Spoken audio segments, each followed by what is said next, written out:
guys? JT over at Team FAS Motorsports. Got you another video today. Thanks for coming back to the channel, tuning in with us. This is a 2024 Ranger XP1000 crew. It's a 25-hour service, so your first initial service that you're going to do on the vehicle. Super basic. I'm not going to show you how to do the oil change or anything like that because there's just a ton of videos out there.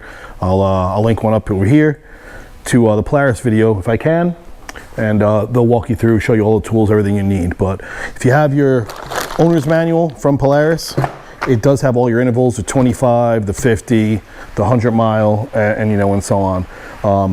For your 25-hour service, you are going to be doing the oil change and filter. You're going to check all the fluids, your diff, your front diff, and your transmission. Make sure everything's topped off. You don't need to change these. You do these at the 50-hour service. So besides that, you know, just you guys know how you ride. We just pop the air filter, take a look at that, blow it out.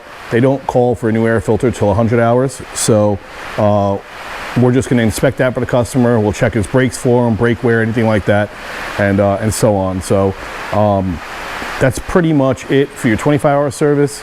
If you're doing a 50-hour service, on that you do change the differentials. And then over here on the 100-hour service, you just check your brake wear, your cooling system, inspect and replace the belt. We normally put a new belt on just as preventative maintenance. Your air filter you replace.